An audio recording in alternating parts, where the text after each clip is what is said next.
지금 미국을 방문 중이죠. 박근혜 대통령이요. 첫 공식 일정으로 한국전 기념비에 헌화를 했습니다. 정말 어려울 때 도와준 사람들 잊지 않기 위해서 가장 먼저 기념비를 찾았다. 이렇게 얘기를 했는데요. 먼저 박근혜 대통령 얘기 직접 듣고 얘기 나눠보죠. 시작하기에 앞서서 제일 먼저 이곳을 찾아왔습니다. 그것은 어려울 때 우리를 도와주신 여러분들을 잊지 않겠다는 한국 국민들의 고마운 마음을 전하기 위해서였습니다. 한국 전쟁은 결코 잊혀진 전쟁이 아니라 지금도 사람들이 기억하면서 그 의미를 새기고 있는 살아있는 역사가 되고 있음을 알 수가 있습니다. 예, You are the true hero. 바로 당신이 진정한 영웅이라고 얘기를 한 사람을 만났는데 그 사람이 바로 흥남철수의 주인공이라며요. 그렇죠. 영화 얘기 많이 하는데 국제시장에 나왔지. 아까 추격자 영화. 추격자 이제 국제시장으로 나왔습니다. 예. 루니 제독이란 분이죠. 아까 예. 한 머리 백발의 그 노인이 루니 제독이라고 그 당시에 흥남철수할 때 메르데스 빅토리오의 1등 황해사입니다. 그러니까 어떻게 보면 한국판 쉴들러라고 볼 수도 있을 거예요. 그 1등 황해사 물론 뭐 향의 어떤 그거 아래 우리가 안전하게 지금 그 철수를 다 했었고 그 당시에 만약에 그분들이 없었다고 하면 그 피난민들에게 무슨 일이 벌어졌을까는 사실은 상상도 하기 싫은 건 아니겠어요. 그걸 보면 우리 현대사에 굉장히 중요한 한 페이지를 장식했던 분이고 박근혜 대통령 입장에서는 저는 굉장히 적절한 외교 활동을 하셨다고 보는 것이 이번에 만약 박근혜 대통령 미국 가셨을 때 가장 중요한 게 미국 조야를 비롯한 국민사회에서 퍼져 있는 한국의 중국 경사론을 불식시키는 거 아니겠습니까? 한미동맹은 굳건하다. 이걸 좀 보여주는 것이 가장 큰 목적이었는데 그게 뭐 대통령 만나고 국무장관 만나고 그렇게 해서 얘기하는 것도 좋지만 우리나라를 위해서 희생하신 분들에 대해 고마움을 표시하는 이런 모습들이 미국이 어느 보도가 되게 되면 미국 분들이 봤을 때 아 역시 한국과 우리는 영원한 동맹이구나라는 그런 어떤 인식들을 줄 수 있지 않겠습니까? 그래서 저는 박근혜 대통령이 이런 외교 활동 굉장히 좀 적절하시고 잘하신 거라고 좀 그렇게 보고 싶습니다. 그럼요. 그 사람이 제일 질이 좋은 게 배은망덕한 거 아닙니까? 그렇죠. 그죠? 예. 예. 저도 뭐 박근혜 대통령의 이번 그 방미 외교 그 자체가 상당히 큰 목적을 갖고 있습니다. 뭐냐 그러면은 뭐 중국 정선제 행사 이런 걸 참여를 계기로 해서 굉장히 좀 균열 조짐을 보여왔던 한미 관계의 상호 방위적인 부분, 그 협력적인 부분, 전략적인 관계 이 부분을 좀 더 공고히 하는 게 이 목적이 있는 것이거든요. 그런 차원에서 이제 마지막 날에 결국 이제 그 오바마하고 정상회담을 하는데 그 과정에서 그 회담이 이르기 전까지는 이러한 행보를 통해서 한미 관계에 전혀 균열이 없다. 이런 점들을 이제 주지시킬 필요가 있는 것이죠. 그런데 재밌는 것은 이제 하나만 좀 짚고 넘어가자면 이렇습니다. 우리나라 좀 반성해야 될 게 있는데 방금 이야기했던 그 메르데스 빅토리아호 있지 않습니까? 이게 사실상 한 척의 배로 해서 수만 명의 목숨을 건 그 기니스북에 등재될 정도로 굉장히 기록적인 그런 배거든요.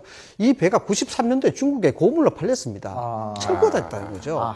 그때 우리가 반출을 해보면요. 이게 참 안타까운 일이죠. 이게 기네스북 세계가 정말 주목할 정도로 그 중요한 사건인데도 불구하고 92년도 YS 정부 당시에 했는데 그때 역사 바로 세우기가 굉장히 그 활발했었답니다. 그래서 광화문 청사, 그 중앙청사 철거시키고 이랬지 않습니까? 근데 이런 그 배들은 우리가 구입을 해서 역사의 상징으로 남겨놨어야 되는 부분이 아니냐. 이거예요. 그거 저는 말이에요. 그 알몬드 장군이라는 사람하고 루니 제독 아닙니까? 근데 이런 분들이 참 저는 판단을 너무 잘했다는 게 무기를 바다에 버리고 그 대신에 사람을 시키는 거 아니에요.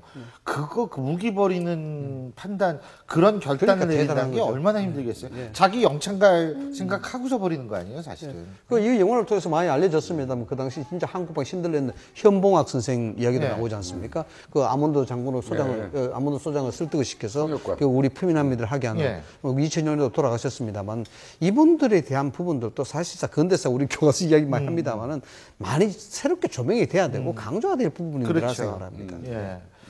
갑자기 국제시장에 흥남철수 얘기하시니까 김무성 대표가 생각이 나요. 그렇죠. 아들이 영화 배우였죠. 영화 배우로 현봉하게 커냈죠.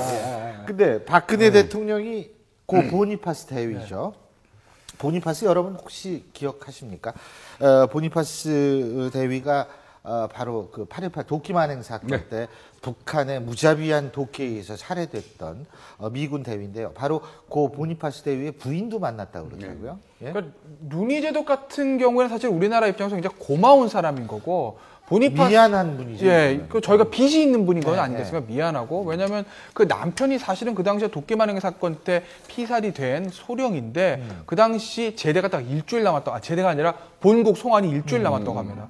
일주일만 있으면 가서 부인과 당시 아이가 이제 3살, 6살, 8살인가 이렇게 셋이 있었다고 하는데 그 아이들과 단란한 시간을 보낼 수 있었음에도 불구하고 마지막 일주일 동안 그런 사실 엄청난 어떤 사건이 일어난 거 아니겠습니까? 그렇죠. 굉장히 우리나라로서는 빚이 있는 분이고 근데 대통령께서 처음 만난 건 아니라고 하세요. 그러니까 예전에 그 사건이 미루나무 사건이 76년에 있었고 78년도에 그 보니파스 여사가 이제 남편의 마지막 길이 어땠는지 보기 위해서 방한을 하셨는데 그때 대통령께서 영예 시절에 청와대로 불러서 굉장히 격려를 하고 고마움을 표시했던 적이 있었다고 하네요. 그렇죠. 근데요, 예.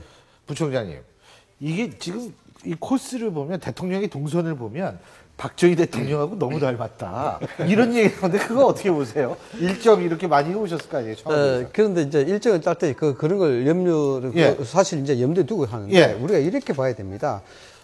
박정희 대통령이 추진했었던 그 당시 일정 정책적 행보하고 지금 행보하고 유사하다 그러는데 예. 사실상 크게 다른 게 없습니다.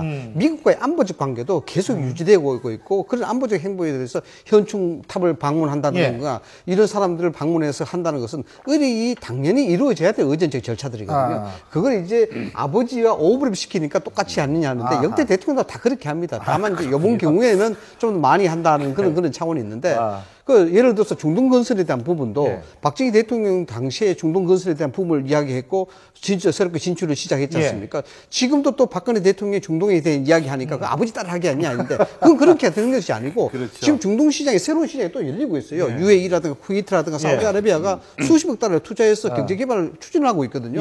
당연히 그 시장에 들어가야죠. 그러니까 정책적 방향이 또 크게 변하지 않았다는 것이지. 예.